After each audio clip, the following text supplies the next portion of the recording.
What's up, guys? It's Ethan, and I'm back for another episode of Dream Daddy. In the last episode, we had a one-night stand with Robert, and, yeah, that was crazy. And then, yeah, freaking Amanda just told us about her pickle juice trick. So, yeah, here we go, guys. I ate a whole, bag of M&Ms, and I'm getting really bad heartburn from it. Yeah.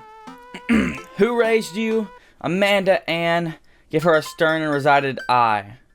Give her a stern and resided eye. I eye her suspiciously. I eye the jar of pickles even more suspiciously. This better work. I down a sip of the tart juice. No, more than that. Way more than that. What? I mean, I assume. Oh. Watch it, you. I drink more pickle juice and help myself to a delicious breakfast that Amanda has graciously allowed me to partake in. After inhaling some hash browns and dunking several pieces of bacon into runny egg yolk, oh, that's so fucking nasty. Oh, I hate eggs to be any kind of liquid. It's disgusting. It's actually gross. It's just freaking nasty. Sorry if you like it, guys, but it's fucking gross. And, yeah, you are hellspawn. I'm starting to feel a little bit better. Amanda grabs her backpack and keys. Well, I gotta go to class. Don't forget that meeting with Mr. Vega, okay? He said it was important. Love you. I'll be there. Knock 'em dead, kiddo. Always do. We do our secret handshake and she's off. I get a little work done at home before I glance at my watch and see that it's almost time for the meeting. I hop in the shower, change clothes, and head on my way, still a little hungover. If the police are driving behind you, don't give them probable cause to pull you over. That's understandable. I arrive at Amanda's school and check in at the front desk. They give me a bright orange visitor sticker and send me on my way. I feel pretty haggard after not brushing my teeth or showering. What? Wait, what? But you did shower. It said you showered at home. What? You did shower. Okay, cool. But hopefully nobody will notice. I check my watch and I'm relieved to see that I am only 2 minutes late. Wait, was it room 103 or 108? I spot a youth standing at his locker and I approach him for help. Excuse me, do you know where Mr. Vega's classroom is? The youth turns around and looks me up and down with heavily lined eyes. Oh, is this freaking... This dude has to be, what's his name? I can't remember his name. What's his name? Damien. This guy has to be Damien's son. He looks like he has to be Damien's son. Do he have a 666 tattoo on his arm? It looks like it. Come on, kid. I'm late for the meeting. Mr. who? Mr. Vega? I don't know. Have you tried the exit? Okay, wise guy. Are you gonna help me or not? Fine. Up those stairs and to the left. Can't miss him. I head up the stairs and walk around, unable to find Mr. Vega's class anywhere. After a couple of minutes of searching, I head back downstairs. That punk youth sent me on a wild goose chase. I get back to where that low-life rent... that low-rent Gerard Way... That's actually funny. That's actually hilarious. That's some, fucking... If you guys don't know, Gerard Way's the singer for was the singer for My Chemical Romance. That's funny, and they're like a emo kid punk band. I get back to where that low-rent Gerard Way is standing, fully ready to give him a piece of my mind, when suddenly, a head pops out of a classroom next to his locker. Lucien, don't you have a third period to get to? Fine, Mr. Vega. Wow. Oh, never mind. Wow. Now I'm officially 10 minutes late. I glare at him as he walks away. We're not cool. You must be Samwise. This period's almost over. Would you mind waiting in the back? Mr. Vega leads me in, and I take a seat in one of the comically small students' desks in the back. I might get stuck in this. Alright, where were we? Now, who can tell me about the unreliability of the narrator in J.D. Selinger's Catcher in the Rye? Yes, Colin? Colin stands up and does the thing where he blows into the crook of his elbow to make a fart noise. Is that a thing you can do?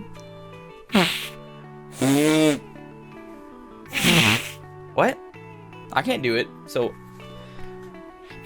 it's actually just hard to reach my arm up there. The whole class erupts in laughter.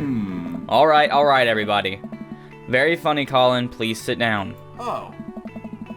Now, Holden Caulfield is an unreliable narrator in the sense that the bell for the end of the class period rings, all the students immediately get up and make a break for the door. Whoa. Remember to do the reading and answer response questions on page 194 in the textbook. Nobody listens. Oh. Or not, I guess. Mr. Vega turns to me and sighs. Middle schoolers, right? Don't you teach high schoolers? Both, you know. Budget cuts? Right. Thanks so much for coming in. No problem, Mr. Vega. Oh. Please, call me Hugo. I don't know. I don't normally do these impromptu parent-teacher meetings, but as I am sure you know, Amanda is a very bright student, and I'm concerned about her recent behavior. What's going on? Amanda has never been the most engaged student, but I know she cares. Recently, though, she's been falling behind. She's not completing assignments and has been doing rather poorly on tests. I'd normally chalk this up to senioritis, but this is strange. I thought Amanda always shared everything with me. It hadn't even crossed my mind that something might be wrong. I just wanted to ask, is everything okay at home? We just moved. She's fine. She has a tendency to bottle things up. We just moved. Well, we just moved recently, but it was only to the other side of town, and Amanda was more excited than I was about it. Oh. See if you can talk to her about it. I know she values you a great deal and would appreciate your guidance. If she keeps heading down this road, I know how important art school is to her, and I would hate to see her miss out on scholarship money that she clearly deserves. I'll make sure to talk to Amanda. Thanks for letting me know, Hugo. Hey. Anytime. On my way out, I stop, thinking for a moment. I turn to Hugo. Hey, Hugo? Yes? They ever catch that rye? Oh. Yes. You like that. I leave the classroom and make my way out of the school. I'm still a little bit in shock that Amanda was able to hide this from me so well. She's always such a force to positivity in my life, especially after we lost her mother. Amanda must be done with classes for the day by now. I'm sure she would appreciate a ride home, and maybe I can talk to her about what's going on. I pull up to the carpool and Amanda hops in the passenger seat. So, did you have fun gossiping about me? Mr. Vega and I actually just gossiped about our favorite celebrity crushes. So you talked about Mario Batali the whole time? It was a very productive meeting. I'm pretty hungry. Can we grab some dinner? Sure thing. We can make something at home. Let's go to the mall food court. The mall food court, baby. Does that sound good to you? Yeah, sure. Why the mall? Geez, can a dad take his daughter to the mall? Will you buy me things? I will buy you a thing. Singular. Sounds like a deal to me. We drive in silence for a short while. Amanda plays a game on her phone. I should say something. You know, sometimes when a kid gets older, they find that they have to keep things hidden from their parents. And that's okay because sometimes that's what kids do. And that's okay, but also sometimes it's good to have the parents' perspective. And that's okay, but sometimes it's good to have that parent's perspective. Because, you know, maybe the parents have also dealt with similar situations. And maybe they're a little cooler than you give them credit for. Anyway, what I'm trying to say is that it's good to share. Love you. Have you been reading my tweets? You have a Twitter? What? Never mind. Look, sweetie, Mr. Vega said you haven't been participating in class and that you're not turning in things. Oh, I'm fine, Pops. Senioritis and all that. I thought you liked Mr. Vega's class. It's fine. He's fine. We pull up to the stoplight, and I eye Amanda. She's still texting. Just want to know, I want you to know that you can talk to me about anything. Uh-huh. I can tell that whatever it is, she doesn't want me to know about it. That's frustrating. I heard MIR's going to that fancy art school in California. That's exciting. Yep. Are you bummed that you guys aren't going to the same school? Yep. Amanda keeps texting. She stifles a laugh. What's so funny?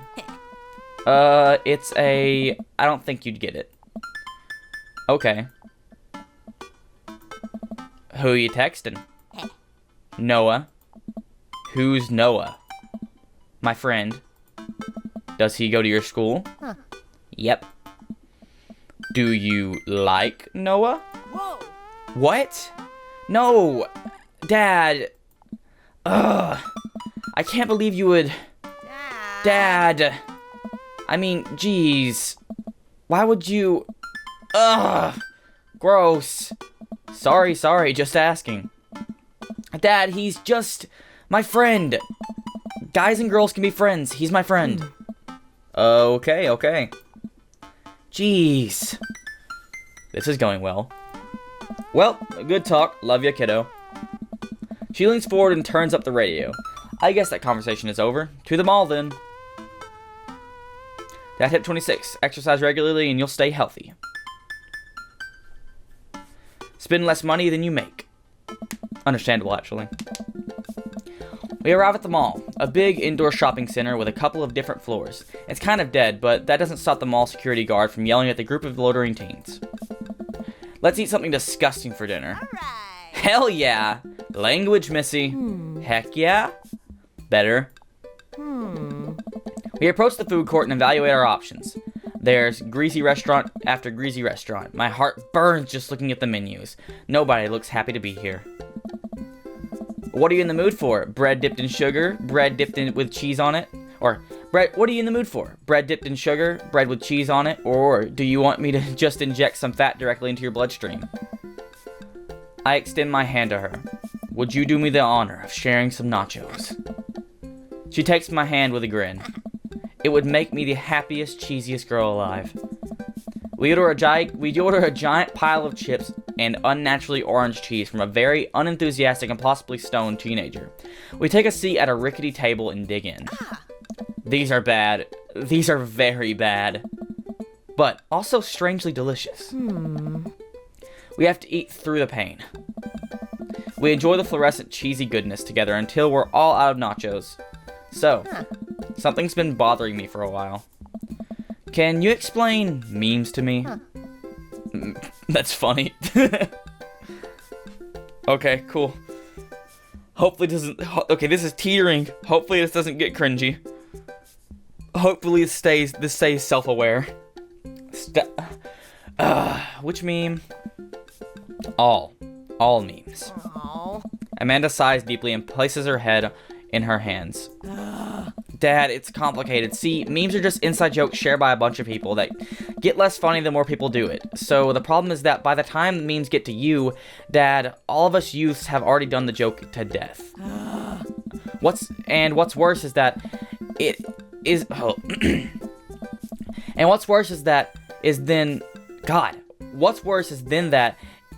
what the hell? And what's worse than that? What the fuck? What was I saying? And what's worse than that is that movies and TV and video games will try to jump in on the meme train, but just based on how long it takes for them to make them, the memes will be long dead by the time it comes out. So it just dates it and isn't funny. Oh shit, what up? So is that like, that's Dat Boy, but so, give me a minute, like, does that mean this game's been under development since then? Or what? Was that like a little fucking wink? Dad, please. Anyway, changing the subject. Where to now? Wanna go to that goth store? What? You know, the one that's all black and tries to establish itself as an anti-establishment despite being an exact representation of the establishment? I don't know what store you're talking about. You know, the one where you can buy chain wallets and it's basically an assault on what people fought so hard against in the punk and hardcore movements of the 1970s and 80s. Dude, you gotta be more specific. The one you threw up in that one time. Oh, that one! Yeah. Amanda runs into the store with me trailing behind her. She makes a beeline for the back. There it is. You can still see the outline, kinda. I'm so proud. Speech! Amanda. Speech. Why is she saying that? Oh, Dad's supposed to do a speech. Okay. Alright, I'll do it if you stop chanting. Amanda stops immediately. I clear my throat.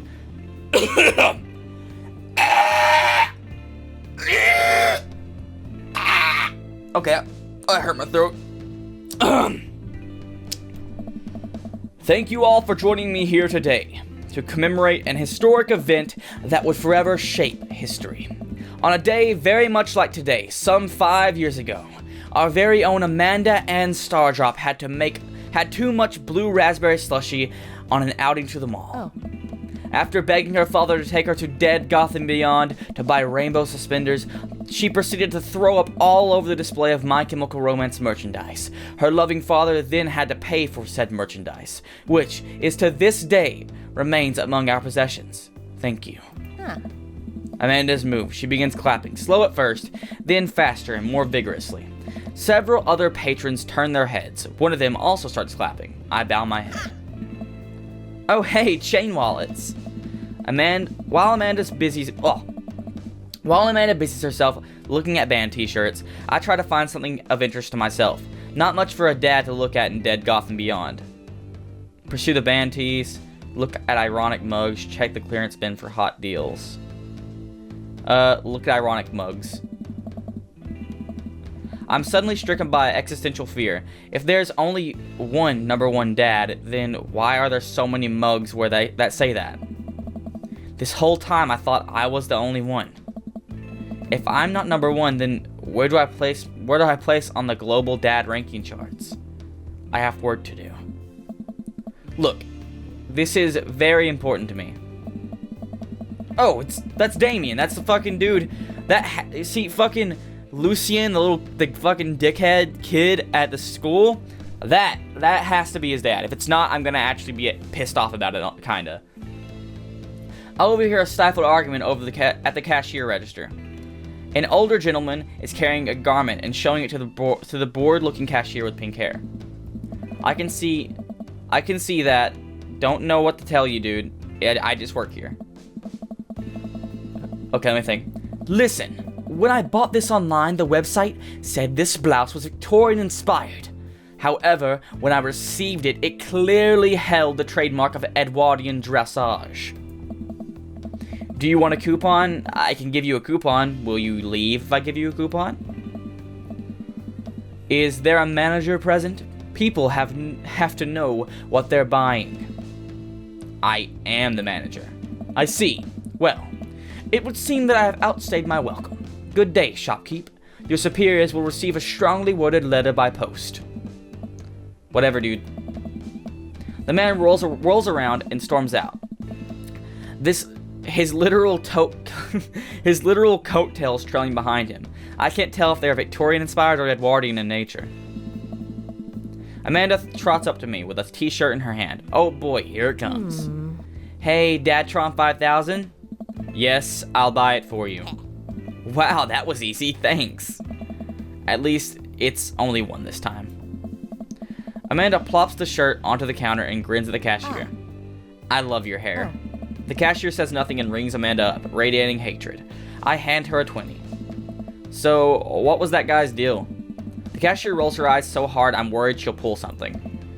That's Damien. He's in here all the time. He's obsessed with Victorian fashion or whatever. She hands Amanda her bag, and it's clear the conversation is over. We make our way out of the store and head home to get some rest. Back home. Wicked. Cool, we probably need to water our succulents, because they're probably going to die if we don't. Well, actually, succulents can go a pretty long time without water. They're technically cactuses, I guess. Amanda and I sit on the couch trying to find something to watch over bowls of ice cream. Oh, cool. Long Haul Paranormal Ice Road Ghost Truckers is on. Your favorite, right? Oh, hell yes. They have to make it over the Canadian tundra before the ice road melts, but also they're hunting ghosts. Also, the trucks are haunted. Fuck. So that's basically just combining everything on that whole portion of fucking TV nowadays. Oh, what is this? The Travel Channel has a lot of those things, I'm pretty sure, and so does Animal Planet. And the History Channel. What? Okay. This is an episode I've already seen, but it's one of the best. Colum and Flint Dogbone, the twin brother truck driving ghost hunting duo, find themselves in the greatest peril yet. Okay, I'm gonna do some redneck voices. Oh no! The ghost done got control of the truck! I can't steer on them damn ice roads! Let me use the EVP meter to try and communicate with the spirits! Flint, we're about to die! Almost got it! Almost got it! If you listen carefully, it sounds like it's saying, you're going to die! That's because we're about to die, you! This is art. The episode ends and Amanda excuses herself to go and start arguments on the internet. I stay up a little longer, curious about the exploits of Colum and Flint Dogbone after the disastrous ice road accident. Afterward, I crawl into bed and get a good night's sleep. The extended cut is the only cut worth watching. Dad tip number 38. Did I do good redneck impressions? I'm from East Tennessee, so kind of pride myself on those guys. My whole family's super southern, so. Morning, sleepyhead. 5 more minutes. You have never, ever let me have 5 more minutes, so get up. Fine. We have cereal for breakfast and spend the morning putting together furniture. Amanda is much better at interpreting the tiny manuals. We're able to put together a few shelves and one desk, but I'm pretty sure it was supposed to be a bookcase. So, you excited for the cookout today? Excited to beef up my grilling skills. If there's food, I'm excited. If there's food, I'm excited. I'm all over those terrible store-bought sugar cookies that everyone brings to parties. Huh? Yeah, those are bad. I actually hate those. They're fucking disgusting. They're made of really light dough. Ugh, it's so gross. I hate. Plus, they usually have a fuck ton of icing on them, and I fucking hate them. Sorry for my language, guys. Which means there are more for me. Huh? Don't you want to meet some of the people in the neighborhood? I'll probably end up standing uncomfortably in the corner with a plate of food and hope that nobody talks to me. Dad, you're a beautiful work in progress. We will get that butterfly to emerge from the cocoon. Huh. The social butterfly. Well, we better start getting ready. We definitely don't want to be late. What? No, we have to be fashionably late. Who shows up to the cookout on time? You know what? We're going early, just because you said that. I head out the door, and Amanda reluctantly follows. We walk across the street to Joseph's house, with a store-bought veggie plate. I'm a terrible cook if it doesn't involve a grill. Oh, this is really nice. I like this art a lot. It's super simplistic, but, like, that's really nice. I really like this art. I guess we're not as early as we thought.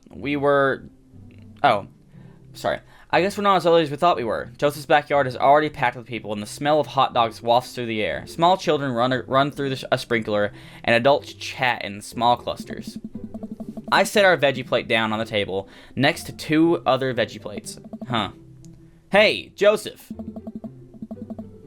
I wave to get his attention. The moment he sees us, he jogs over, arms open wide. Oh. Welcome. I'm so glad you 2 are here. And you brought veggies. Let me introduce you to my family. Kids, come over here. This is Chris, my eldest. This is Chris, my eldest. Hi. Oh. This is Christian and Christy. They're twins. What? God, that's their eyes are so creepy, dude. That's creepy. They stare creepily and say nothing. Then, of course, there's our youngest, Krish. Wait, where is Krish?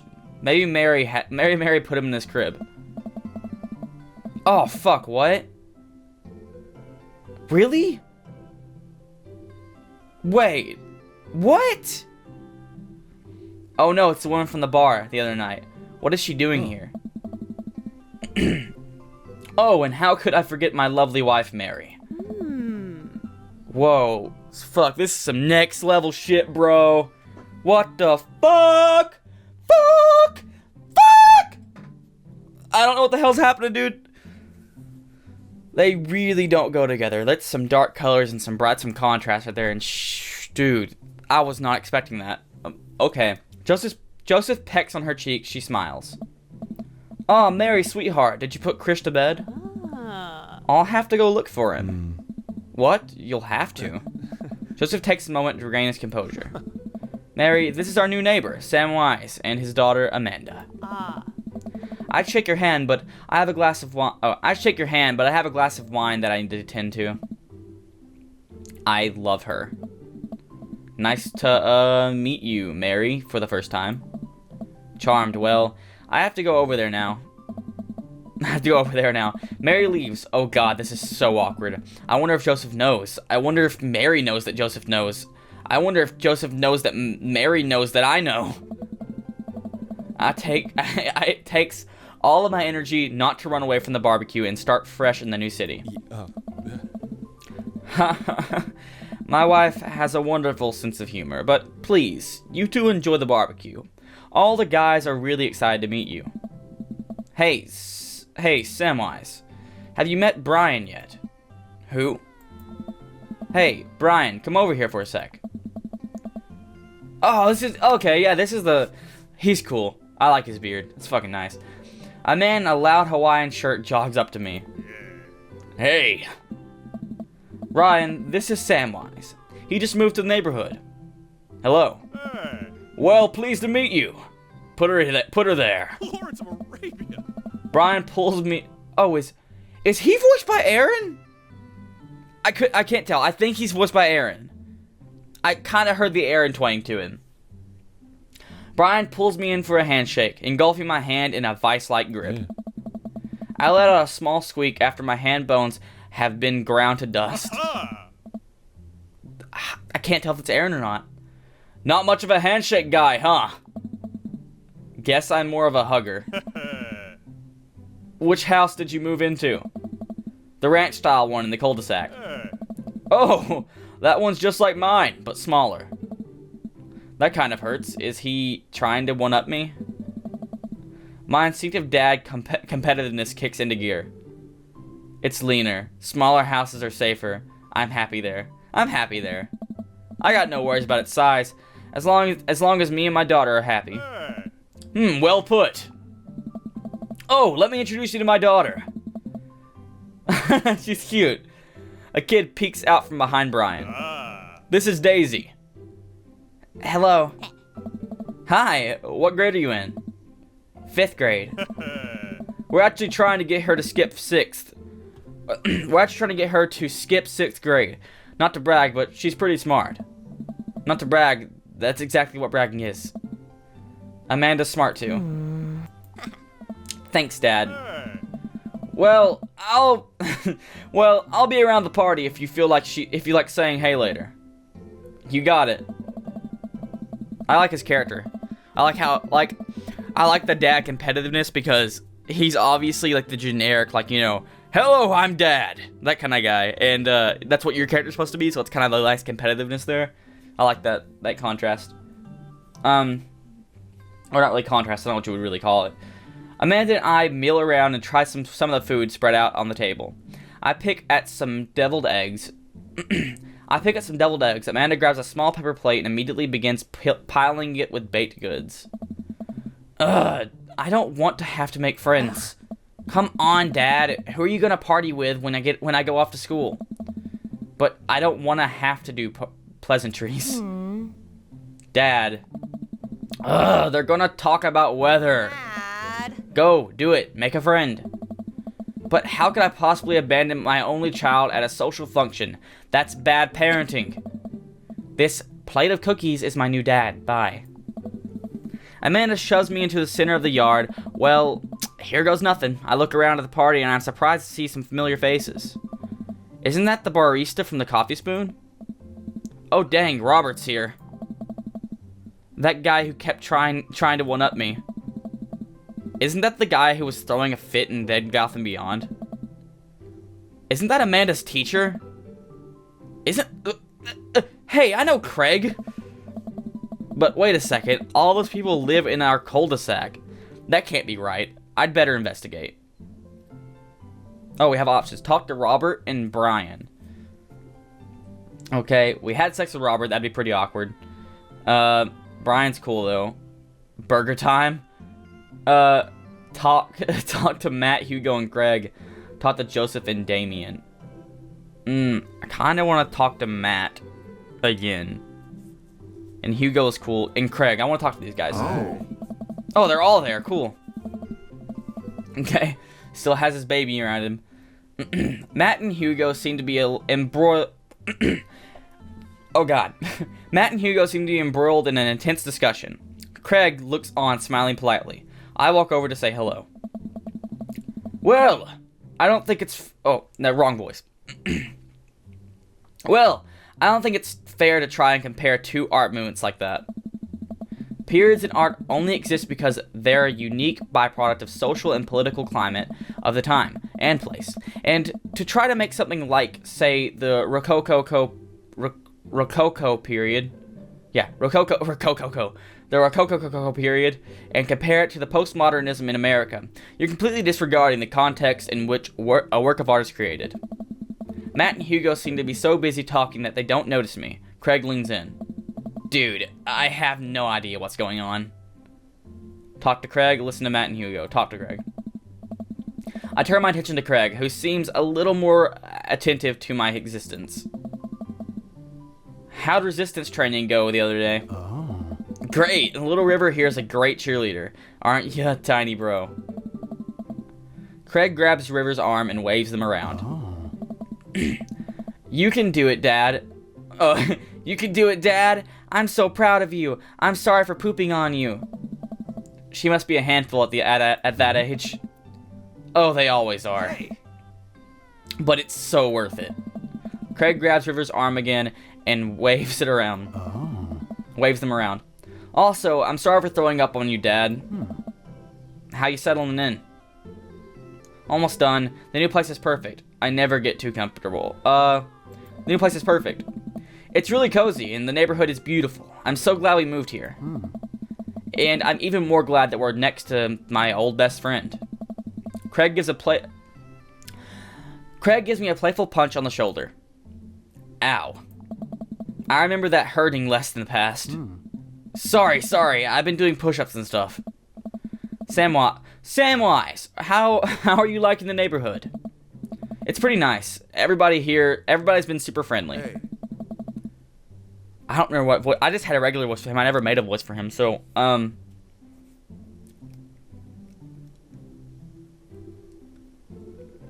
hey, seems like your daughter's fitting in just fine. I'm gonna do that voice. Make it like a nice cool kid voice, you know, Space Dandy-esque. Baby. Matt points across the yard to where Amanda, Daisy, and another girl are playing. They're all sitting cross-legged in the grass, picking weeds and weaving them into little flower crowns. It's pretty adorable. The girl I don't recognize jogs over to us. Oh, is that... Okay, that's Matt's daughter. I like her design a lot. That's really cool. She's very hip. I like her striped shirt, too. What is it, sweetheart? It's a flower crown. I thought you'd look cute in it. Oh. Well, there's only one way to find out. Matt takes the flower crown and places it on top of his head. Hey. Am I cool now? The girl stares at him, thinking it over. Nope, but you're slightly less uncool than you were before you put it on. Hey. Haha, hey, Samwise, this is my daughter. Oh, he has the flower crown on now. Hello. I'm what is it, Carmencita? Carmencita. I'm Carmencita. Amanda comes over with Daisy in tow. Dad, look, I'm making friends. Are you making friends? You better be making friends. Yeah, actually, Amanda, you remember the cool barista from the coffee shop and my old colleague, my old college friend and your teacher? Huh? Oh, hi, Mr. Vega. I didn't realize we were neighbors. Oh. Yep. You still gonna get me that overdue term paper? Great seeing you. Amanda finger guns her way out of the conversation with like a champ. She learned the finger guns move from me. I'm very proud. She's definitely a charmer. Speaking of which, where did my son go? Huh? Hugo looks around the party. He must finally spot him because his eyes go wide. Whoa. Ernest Hemingway, or Ernest Hemingway Vega, are you smoking? Ernest is holding a lit cigarette. Nope. I see Ernest across the way. He casually takes a long drag of a cigarette and then flicks it into a gutter. Unbelievable. Excuse me.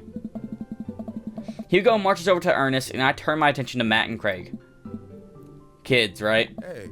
Man, I do not envy Hugo. For the last barbecue we had, Ernest tried to shove a sparkler down Joseph's pants, nearly burned down half the yard. And the barbecue we had before that, he actually burned down half the yard. And then it spread into my lawn and burned down half of my yard too. Hugo walks... Oh, dude, does he have pupils? I can't tell if he has pupils. Hugo walks back over to us, practically dragging Ernest behind him. Oh. Hey everybody, sorry about that. Samwise, this is my son Ernest. Hello. Ernest looks away, sulking, his hands shoved deep in his pockets. Hugo nudges him patiently. Hey. Nice to meet you, Ernest. What grade are you in? Doesn't matter. Ernest. Okay, I'm in 8th grade. God, are you happy now? I'm sure you were just dying to know. Yeah, good for you. Can I go now? I'm tired of talking to old dudes who blame my generation for the failing economy. Ouch. Ernest. Oh yeah, because I'm totally embarrassing you. Ernest puts earbuds in and storms off to stand in the corner. Well, that was certainly something. He seems nice. Hugo puts his head in his hands and sighs. I'm so sorry. He's having a really rough time. As much as we want to be the cool... As much as I want to be the cool dad, I have to be the authoritarian... God, why did I mess that up? As much as I want to be the cool dad, I have to be authoritarian dad, and he clearly resents me for it. I mean, I think as a dad and a teacher, that's about as authoritarian as you can get. That's about as authoritarian as you can get.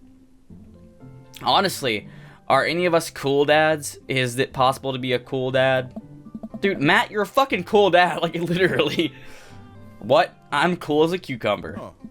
See, that right there. You can't say that. My kids think I'm cool. But for how long, Craig? How long do we get to be the cool dads? I don't know. I don't know. Hey. I think we just have to accept the fact that, as dads, we become the machine we once raged against, and accept our fate to unironically wear socks with sandals. Your kids may think you're cool now, but the moment they hit puberty, you're doomed. Amanda's 18 and she still thinks I'm cool. I yell across the yard at my daughter. Amanda, I'm cool, right? Amanda just laughs. She keeps laughing. I see your point. As much as we all want it, I don't think it's as important to be a cool dad as it is to be a good dad. We can't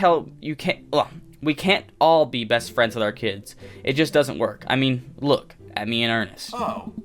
Our job as parents is to make sure our kids turn out okay. Yeah, you're right, but it'd be nice to have it both ways. Hearing these guys talk about this makes me think of the relationship with Amanda. Hearing these guys talk about this makes me think of my relationship with Amanda. We get along so well, but there might come a time when it won't be like that. Is college when that God, why am I messing up right now? College when that happens. Don't let us eat up your time, Samwise. Go meet the other people around the neighborhood. Let's talk to Robert and Brian. I walk over to Robert and Brian, who are chatting over drinks, determined not to be weird about what happened that night. I hope Robert feels the same. Hey, guys. Hey. Samwise! How the heck are you? Samwise, how the heck are you? Settled into the neighborhood all right? Oh, you betcha. Got the living room in order at least. That's great to hear. I've been doing some living room work as well. Finally, got that 50-inch in there. The game looks great on high def. In high def. Oh boy. Dude, he likes to brag. Samwise, have you met Robert yet? Yes. I believe we met, briefly. Hey. Robert takes a long sip of whiskey. Robert robotically extends a hand. I shake it as he stares unblinkingly into my eyes. Oh God, what does it mean?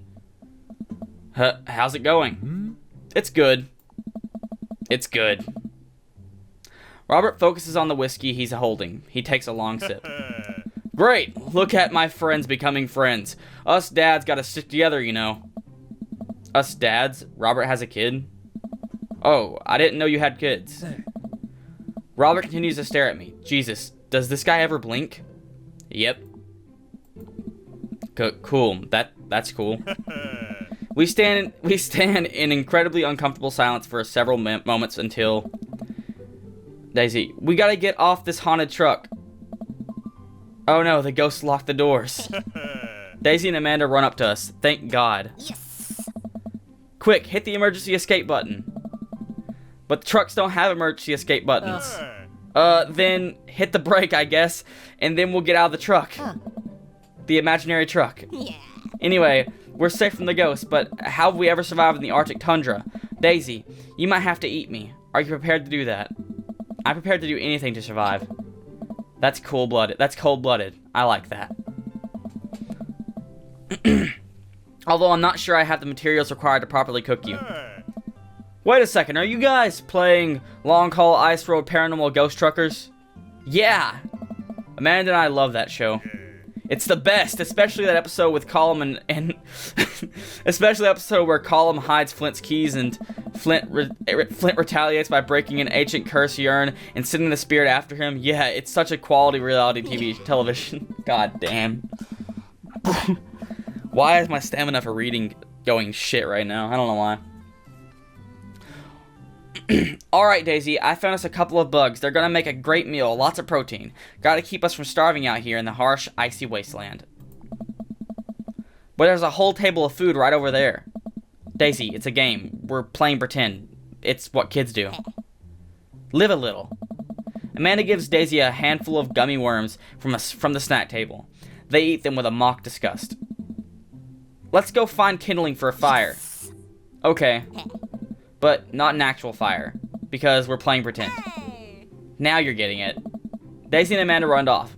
What a cute couple of kids. I turn my attention back to the conversation, but wait, where did Robert go? I skim the party and finally find him in the corner talking to Mary. Does he not want to talk? Man, I've never seen her get along with anyone so quickly. I snap out of my Robert-induced haze. I guess Amanda just sort of has a way with kids.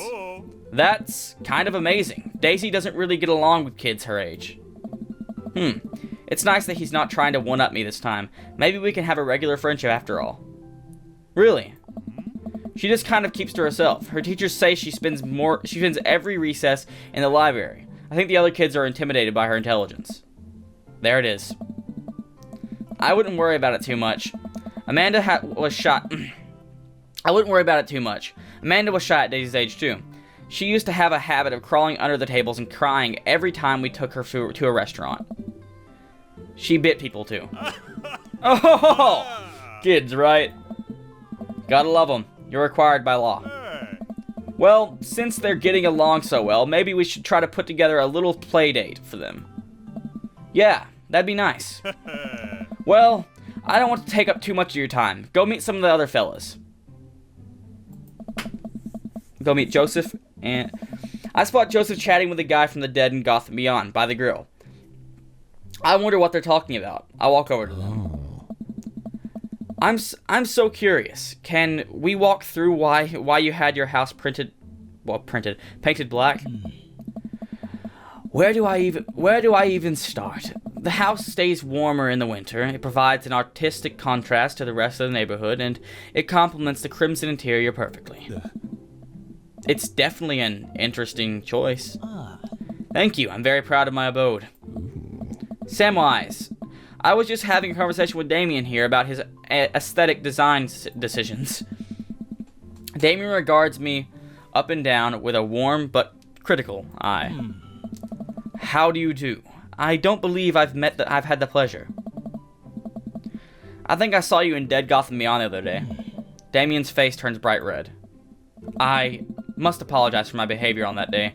You see, I take the goth lifestyle very seriously, and to be caught in a ruse by such a corporation as Dead Goth and Beyond was profoundly frustrating indeed. Huh. I hope you know that while my anger may have been justified, it was no such for the gentleman to act. It's okay, man. Do tell me about yourself. Are you new to the area? Yes, my daughter and I just moved the other day. She was the one that I took to get Death Goth. Ugh, God! Why am I messing up? Why am I having trouble reading? Yes, my daughter and I just moved to the neighborhood the other day. She was the one I took to Dead Goth and Beyond. Oh. Very good taste on her part. Does she partake in the goth lifestyle? I think for a second. I look over to Amanda, who's hanging with some sort of... why am I adding words? Who's hanging with some of the other kids in the neighborhood. Oh my. Hey, Amanda, would you consider yourself goth? Amanda yells back. I wouldn't necessarily try to fall under any one specific label, but I guess if I had to choose, I would more describe myself as twee hipster with some normcore leanings. Bats are cool, though. Ah, pity. Are you enjoying the party so far? Oh, definitely. Thanks so much for putting this on. It's nice to be in a cul-de-sac where everyone is so friendly and welcoming. Amanda walks up to the conversation. Oh, God. I also like the Lost Boys a lot. That it would my... What? Oh, sorry. I think I missed a line. Okay, sad. That it would, my dear. I don't believe we had the pleasure of meeting. Damien Bloodmarch, at your service. Damien finishes the sentence with a flourish and a bow, producing a single rose and offering it to Amanda. Amanda blushes and returns the gesture with a curtsy. With a curtsy. My, do you know how to treat a lady? Hello, Amanda. Christian and Christy. Oh, they talk in unison. Seemingly out of nowhere, Joseph's twin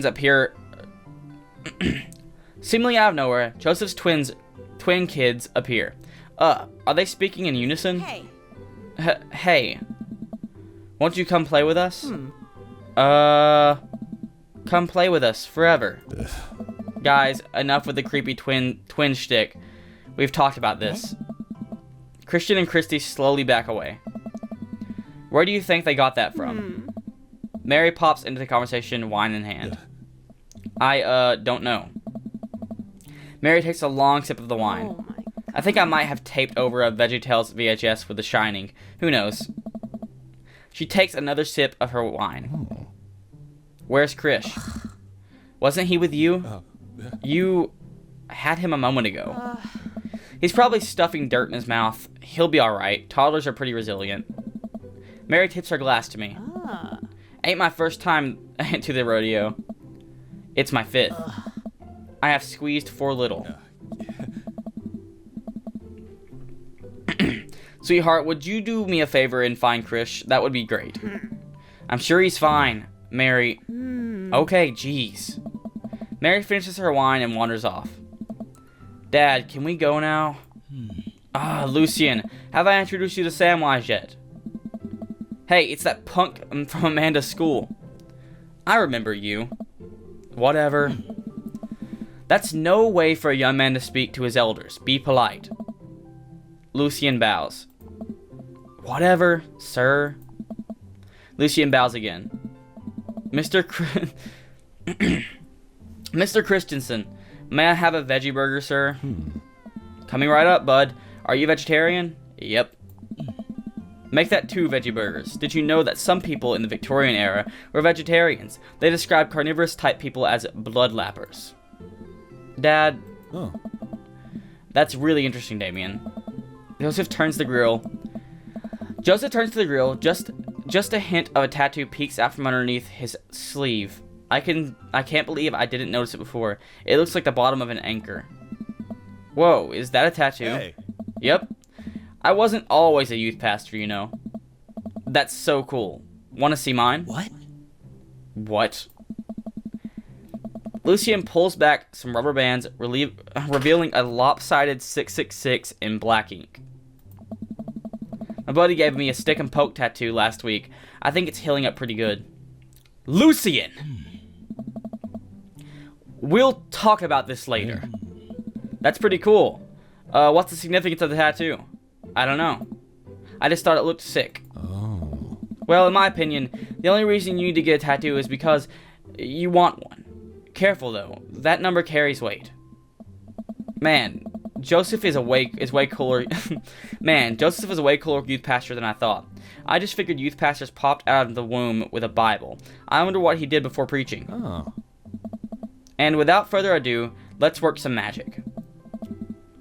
Joseph closes his eye and takes a deep breath. Gets to work with the greatest of ease. He sets patties on the grill, flourishing as he flips his spatula in the air. It's easily some of the best grill work I've ever seen.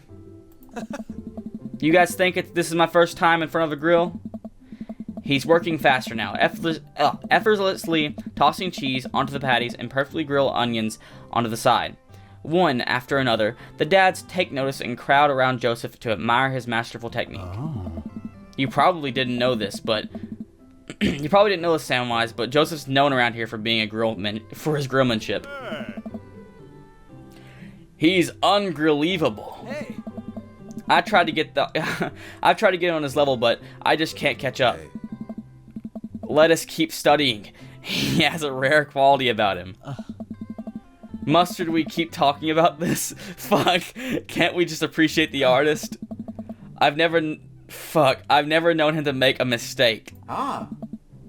Okay, we need to stop. This is getting too cheesy.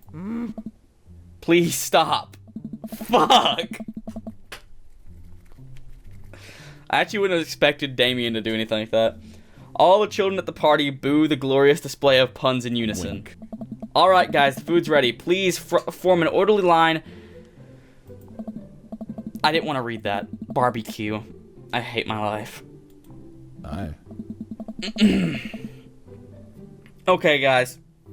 Before I start messing up what I'm saying even more, I hope you guys enjoy this episode, and I'll catch you guys all again in the next one. I don't know what started happening at the end of that. I started losing my stamina with my reading, and I started like slurring my words and shit. Anyway, it'll get better. Hope you guys enjoyed, and I'll catch you guys all again in the next one. See ya.